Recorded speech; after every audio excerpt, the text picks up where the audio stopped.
Man, it is such an honor to worship with you guys, to sing beside you, to lift hands up and declare that God is worthy. 5 more seconds of it. Let's give it to him. Man, we love you, God. It's for you. It's for you. We love you. Guys, what I'm going to ask you to do on this sermon is something that I believe you do exquisite, amazing already. I want you this sermon to do even more. I want you to lean in and find the word that God's got for you today. Stay with me through the whole sermon. Lean in. Try to find the message that is specifically customized for you this morning. Lean in so that God can meet you exactly where you are. Because honestly, guys, I'm just here to deliver the Bible to you. I don't know where you're at. I don't know where your heart's at, but I know God does. I don't know where you're at. I don't know where your heart's at, but I know God can meet you where you are right now. And let's not pretend that everybody had a phenomenal week. Let's not pretend that everybody's life is going perfect. Let's just get in front of God and surrender to Him this morning. Can we do that?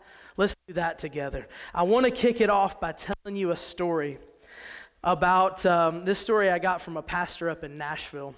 So if the facts are wrong in any way, we'll go get him, okay? There's this guy named John Kelly. And this is back in 1967. And John Kelly was kind of at the pinnacle of his marathon running career. Has anybody heard of this guy, John Kelly? It's way back in the day, right? 1967. But check this out. He was predicted to win the entire Boston Marathon. And he was so good that on mile 18, he was 4 miles ahead of any of the competition. 4 miles ahead of any of the competition. And then something happened. The press car and the police car that he was following, it didn't go right when it should have gone right. It went straight, and he ran for a mile in the wrong direction. A mile in the wrong direction till somebody out of the crowd finally was like, dude, you're running the wrong way. And so as fast as he could, he turned around and he ran a mile back to take the correct turn to try to win the race. And he spent so much energy trying to get back that he actually finished 8th that year. And he had a 4-mile split. He finished 8th. And he said that all of his friends and family came up around him. And of course, you know what they said. They were like, you're first in our hearts, man. Like, you had it. And it was just the cops. They're the problem. Sorry, Simon. It wasn't the cops, man. Like, it was like, we are first in our hearts. And I don't think this is an exact quote, but he said something like this to the press. He said, maybe I crossed first in the minds of our friends, family, and fans, but in reality, I lost the only race that mattered. And a guy that beat him that year said, some days it's not the fastest guys that win, it's the guys that stay on course. And it was a heartbreaking moment, but that's what they said. Psalms chapter 40 in our Unfiltered Faith series is absolutely life-changing because it's a story a lot like the one we just heard. It's a story where David answers the question for you and me right now, and I hope you're leaning in through this whole sermon. In the middle of your race, how do you stay on course? In the middle of your struggle, how do you stay on course? What are you following? And the way David answers this, I believe, is simple to understand, harder to apply. You guys ever run across that in the Bible? Oh, okay, I get the concept, but then I got to go apply it. That's a little bit more difficult, right? But it's an answer that picks you up out of desperation, picks you up out of depression, picks you up out of the free-floating anxiety, picks you up and tears you away from boredom or fear, and it plants your feet on unshakable stability that only God can provide. Only God can provide. Psalms 40, David simply says this: the way to stay on course is to know God by waiting on God. I want to give it to you up front so that you will have it through this whole sermon. And church, I want you to hear this, man. I'm going to try to repeat it more than once in this sermon. There is a difference between knowing about God and actually knowing God. Do you know that in your heart? Like, there's a difference between knowing the information about God and experiencing God. And I believe that David knew, and I believe he wants you to know, that the battle that you're fighting isn't won in the arena of just another memory verse. Not one in the arena of you memorizing. That's good if you're doing it, keep doing it, but not going to be one in the arena of memorizing another verse. It is one saturating yourself with the presence of God. I got one hand up. We can raise hands in this church. I just want you to know it, like saturating yourself in the presence of God is how we win. In fact, the Word of God says that knowing God is so important. Check this out in John 17. It says, this is the way to have eternal life. Don't even look at the rest of it. What is it? To know God. This is the way to eternal life, to know Him.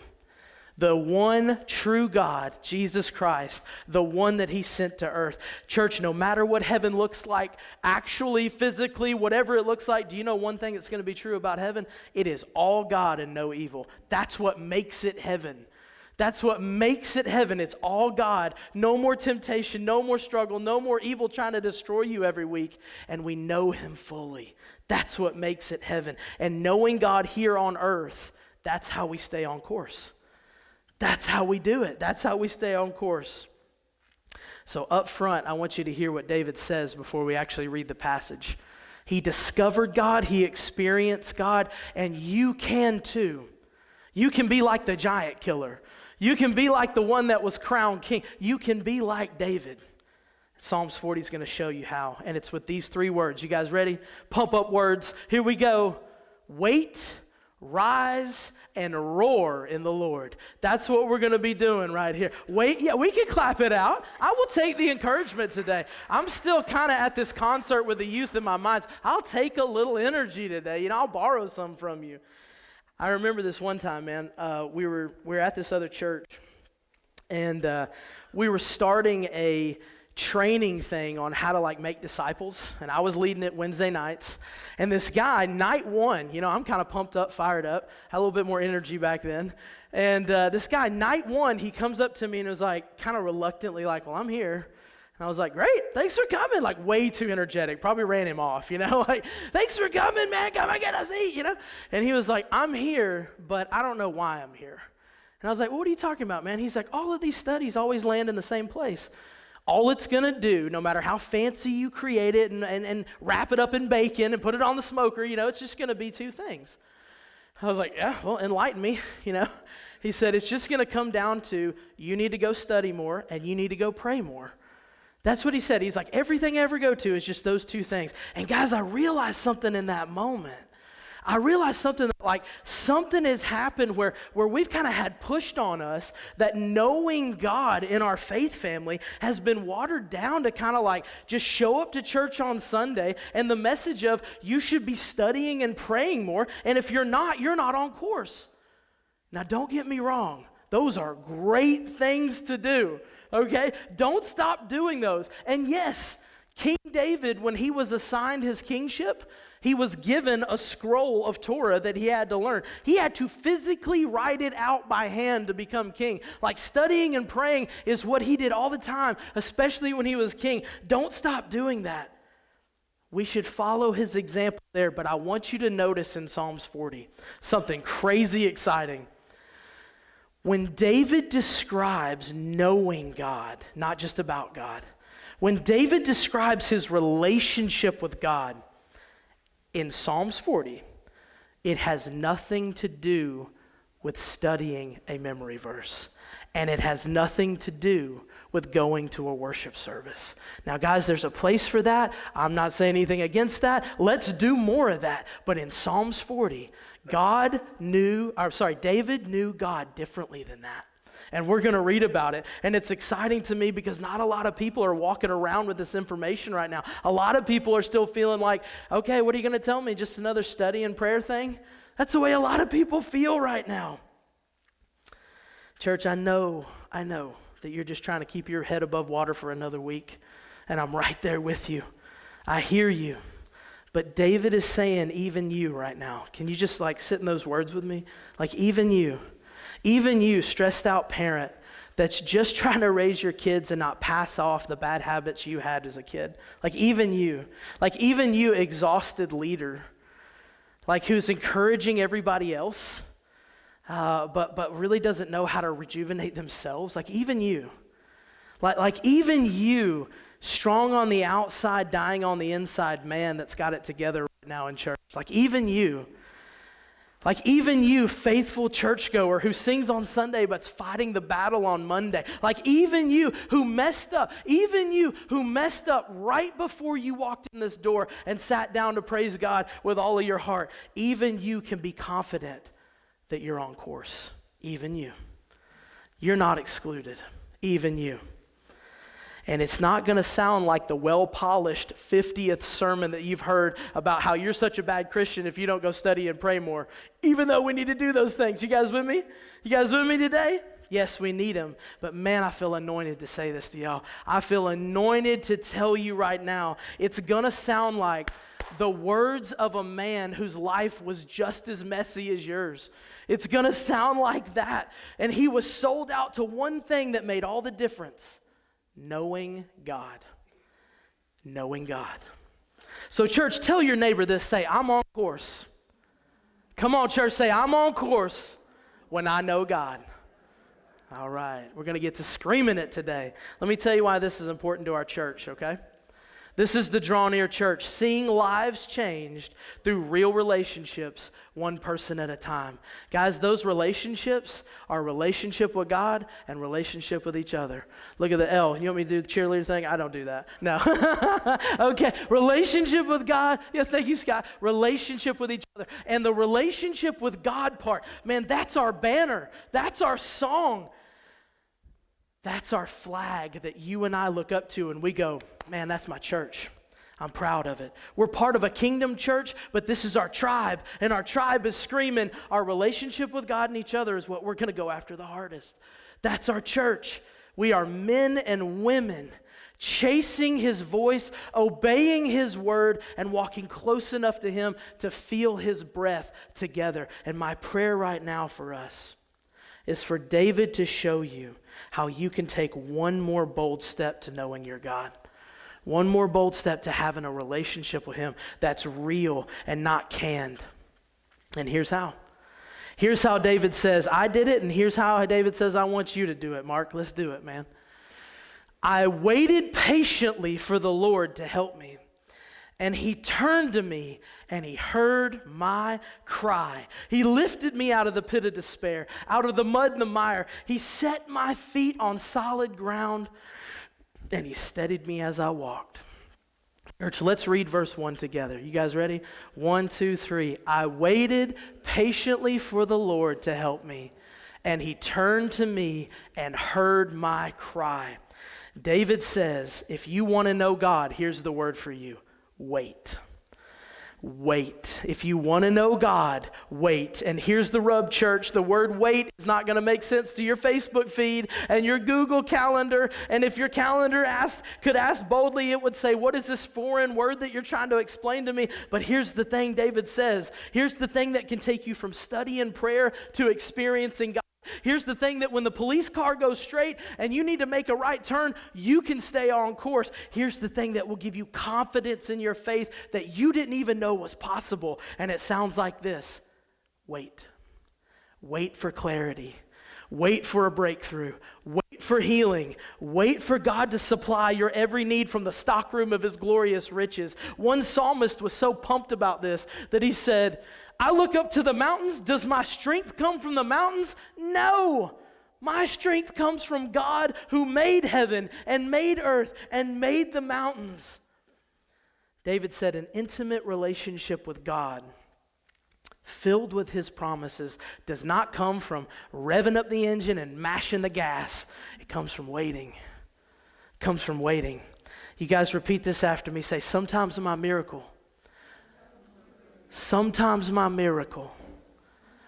is not same-day shipping. Yeah, you got it. You thought it was going to be super serious, and then I turned it. Yeah, not same-day shipping, but here's the problem.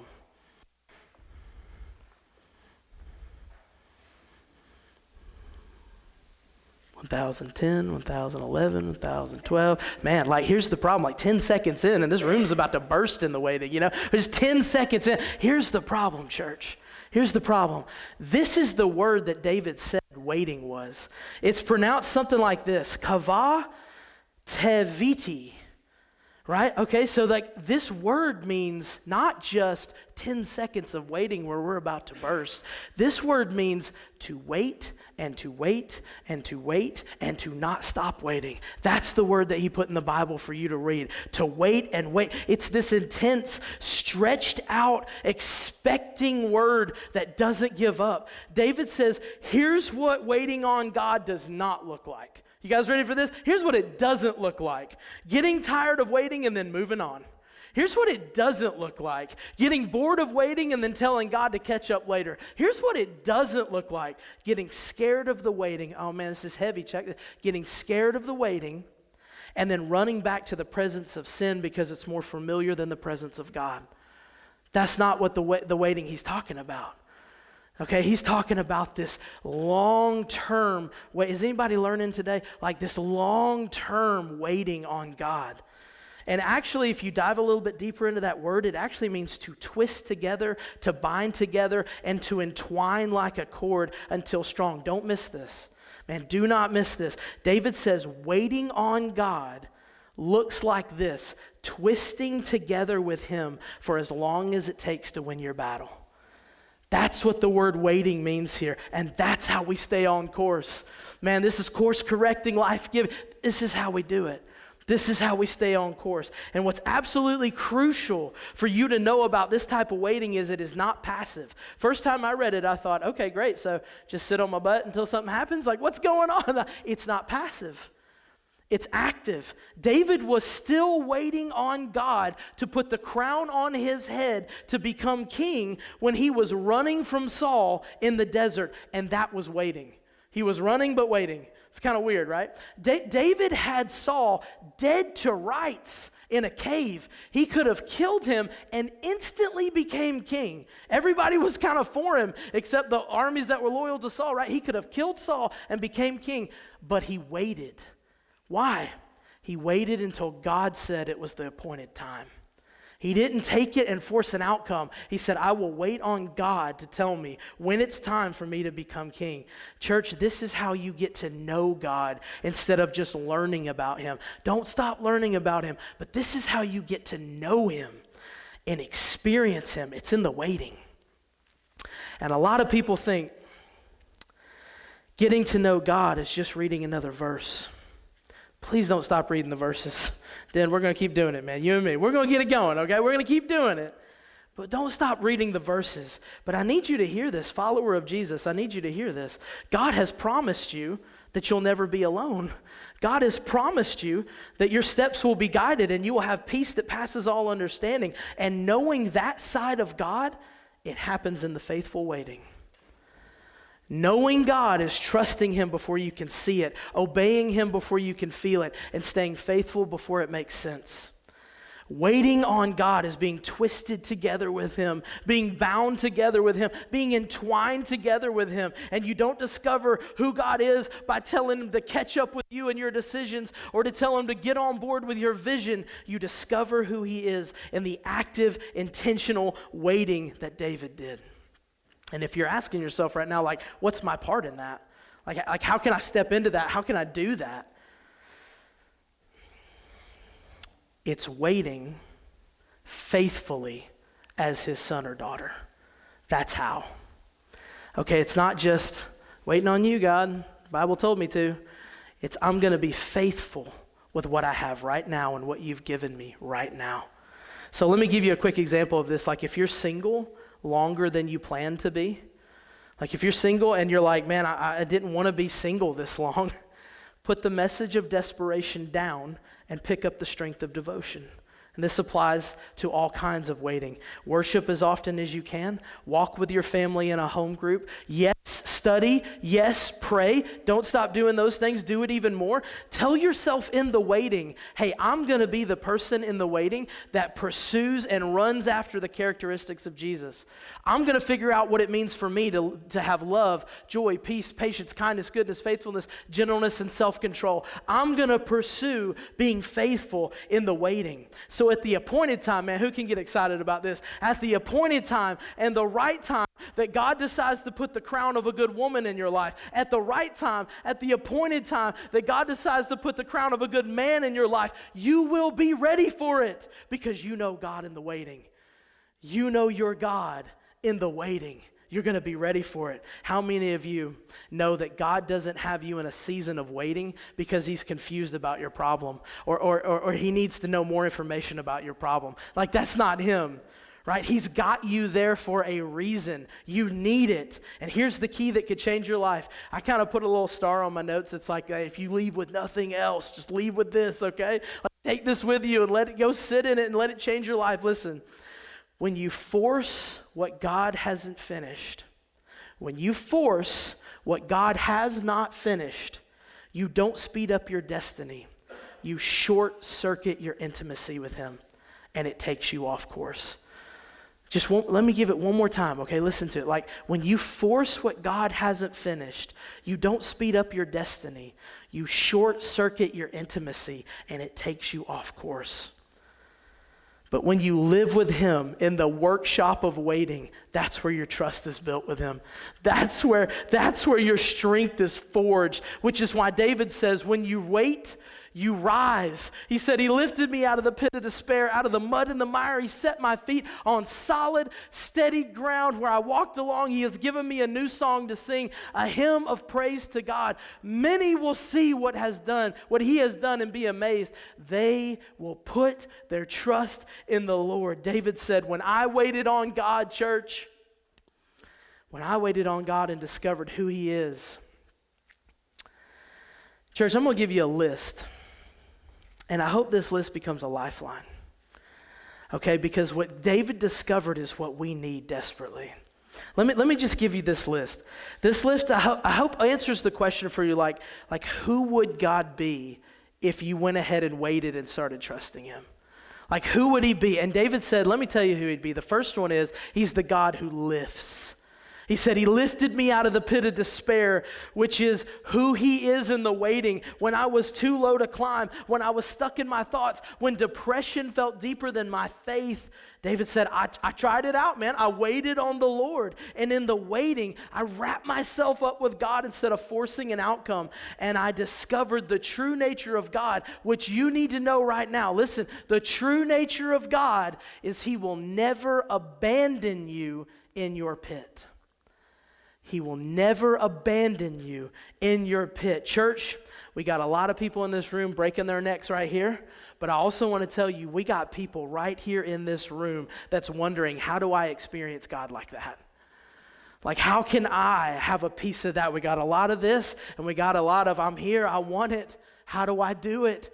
How do I experience God like this? And either way, like, you need to hear what you will discover about God in the waiting is he may want you to find the purpose of your pit before lifting you out. He may need you to stay in that pit a little longer so you can find the purpose of your pit before he lifts you out. Because God is not always interested in a quick rescue for you. I mean, I wish he was. It'd be more comfortable. That'd be awesome. But like, he's not always interested in a quick rescue for you. He's interested in your development. Right? And it should make the pit and the waiting a little bit more bearable, right? Like he doesn't immediately remove pressure. He's lifting you out slow so you can be strong. He may even delay the outcome of your prayer, but his arms are, man, if there was somebody right here, I'd have him sit right here and I'd put my arms under him and it'd be a cool analogy. Just think about it. Like, he's got his arms under you already and he's going, I'll lift you when you're developed the way I want you.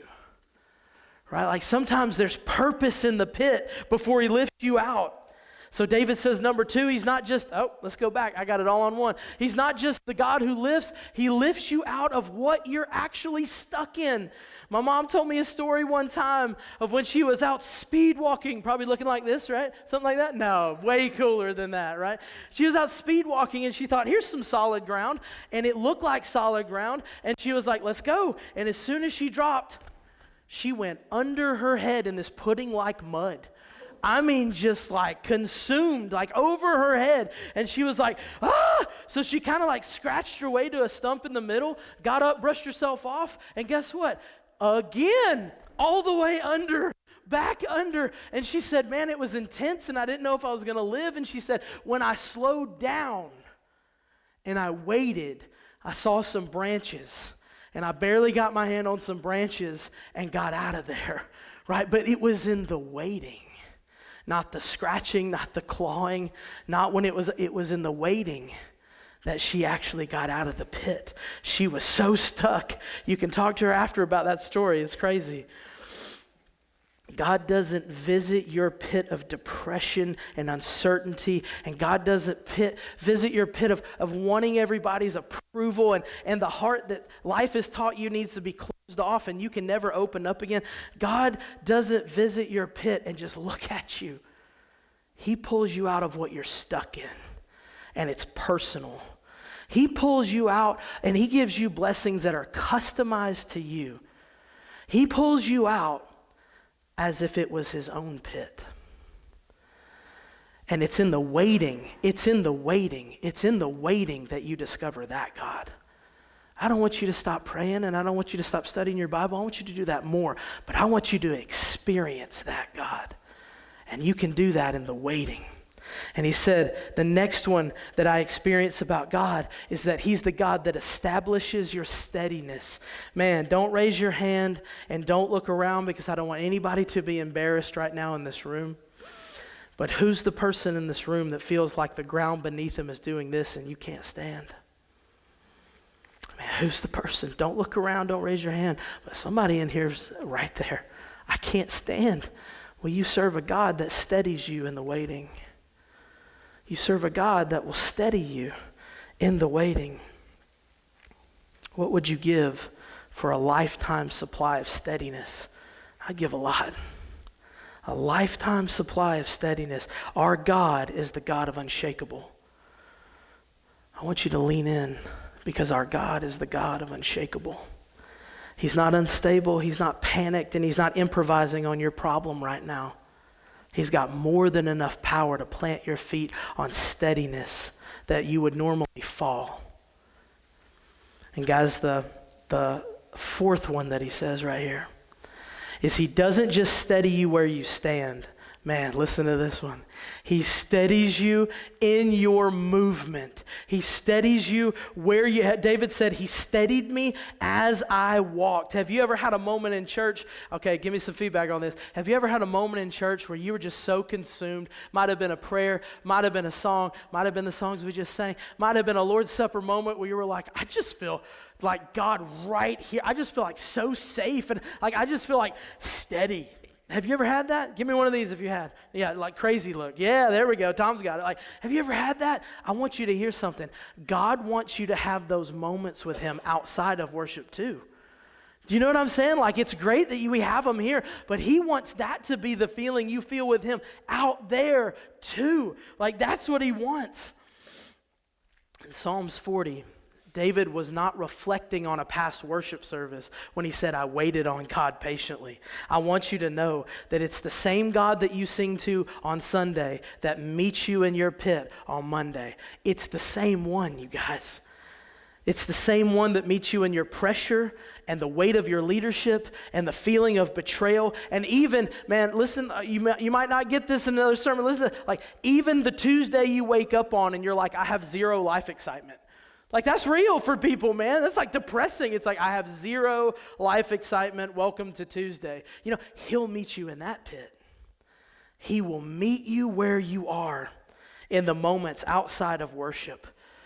God is still the God that you can get wrapped up in, and he will steady you, not just where you stand, but where you walk. Where you walk. God's more than just Goosebump Sunday. You know what I'm saying? More than just Goosebump Sunday. He's more than just a rescue. He's a relationship. And that's what we're doing here. You guys know this. Real relationship with God, real relationship with each other. He's more. He's more than just here. He's there. He's in the waiting. And he said, listen, when you wait on him like that, number 5, God will restore your joy. Whoo, I believe it. Do you believe it, church? God's going to restore your joy. And I know we need that. Specifically, David said, not just joy, he's given me a new song to sing. Man, I could use a new song. Let's see here. I don't know about you. I really don't. I don't know about you. And I think David would agree. And I'm interested to see if you can relate. But I've sampled enough of the songs of the enemy to know something. Have you? I've sampled enough of the songs of the enemy to know just one song from God can bring me a lifetime of joy. Just one song from God can drown out the shame that's been whispering my name from years, and it can happen for you. Just one song from God can kill the fear that's been predicted in my future. Man, give him some praise if you agree. Come on, just one song from God will expose the lie that you can't shake that sin that you think will always be with you. Just one song from God can change the heart filled with regret. David said, stop running from God, y'all. Because in the waiting, he's making you a new song right now. He's an artist. Look at you. You're beautiful. He made you. He can make you a new song. Now, he's an artist. You're his masterpiece. Being faithful in the waiting sounds like this. I earn money, but I chase God. Being faithful in the waiting sounds like this. I don't fix my spouse's problems. I pray with them. Being faithful in the waiting sounds like this. I don't wallow in my loneliness. I fight for relationships at the Draw Near family. Like when God says be faithful, even if I'm in the waiting. If he says pray, I pray. If he says go, I go. If he says give me your heart, I give it to him. If he says get baptized, I go get baptized happily, joyfully, surround myself with the family. If he says I'm developing you in community, I make home group a top priority. If he says forgive, I forgive. And if he says wait, I wait. Not because it's easy. Listen to me, church. Not because it's easy. Nobody's going to tell you that that's easy, but because I and you should be looking forward to the new song that he's got that's going to take over our heart for everyone to see, which is the last one. In the weight of your faithfulness, in the rising of your pit, the thing that's going to happen to you is you're going to develop a roar. Roar, yeah. I need Duke up here. He'd do one better. Like a roar. You're going to develop a roar. And he said, number 6, he said, this is the last one. He's going to turn your story into a testimony. Here's what David said. He said, many will see what he's done and be amazed, and they will put their trust in the Lord. Do you know what's special about a lion's roar? Jerome, do you know what's special about a lion's roar? Man, let me tell you. It's the same thing that's special about your testimony. It's got extreme volume. A lion's roar is louder than that concert we went to, guys, for the youth group. It's 114 decibels, louder than a rock concert. It was a Christian concert. Let me be clear on that, you know. It can be reached up to 5 miles away. It can be heard 5 miles away. When you actively wait on God and you let him lift you up and you know God, you don't just know about God, your testimony is going to shine so bright that it sounds like the roar of a lion that everybody can hear. That's a promise. That's a promise. A lion's roar also marks its territory. Did you know that about a lion's roar? It marks its territory. And it warns the enemy to stay away. Your God-given testimony is not an add-on to who you are. It's an identity marker. It is who you are, and it will shake the gates of hell because God's behind it. It will send the devil running in fear. The lion's roar is unique. Church, your testimony is unique. Every lion's roar is its own. Your testimony is it's your own. And I need you to hear this. We are weaker without you. Can you feel that? Like when you decide, I'm going to kind of do this faith thing by myself, just let it be a real brief season because we are weaker without you. We need your roar. We need your testimony. One of the functions of the lion's roar, I am not making this up, is social strengthening. I had no idea, right? Lions often roar together at sunrise, sunset, reinforcing unity. Do you know what that sounds like to me, church? Our home groups. That's what that sounds like to me. We study together, we eat together, we laugh together, we cry together, we craft together, we Gatlinburg together, we go to rock concerts together. This sounds like a roar of the lion, and we need yours to beat back the forces of evil that are trying to actually kill us, and we need our testimonies to unite. We need our testimonies to roar together. Don't deprive us of yours. We need that. Your faith is not invisible. We need your testimony in the waiting. And I'll tell you this, church, you believe it or don't, your testimony that God's developing in you, it can become the survival guide to the person next to you. We need it. We need it. John Kelly got off course. Remember our guy, our marathon runner? Because he missed the signs. The way that you stay on course is you know God, not just about him. You know him, not just about him. The world's going to tell you that winning is one more step into your own strength. Sports are going to say winning is one more goal. Business is going to say winning is one more dollar. But a disciple of Jesus Christ knows the truth. Winning is knowing God. Winning is knowing God. David shows you and me right here, right now. It's not enough to study and pray. Don't stop it. Do more of it, but it's not enough. To truly know God, you got to wait on him. Be faithful in the waiting so he can lift you, so he can fill your heart with a new song, so your roar can run off the enemy, encourage this family, and invite the lost. Come on, church. That's what we're doing, and I want you to know this, last part. Knowing God is how you stay on course and how you win. We ask the question, yeah, we can clap, let's go. Knowing God is how you stay on course and how you win. That's the question we set out to answer earlier. That's the question David answered us for us today. So here's what I want you to do, and we'll wrap it up. Keep praying. Keep studying. If anything, do more of that. But don't stay one more second in the shallow end of our faith. Wait, rise, and roar. If you want salvation and you haven't had it in Jesus, it's the best moment in your life. If you're looking to pledge your allegiance in baptism, come talk to me after this. You guys have a blessed week.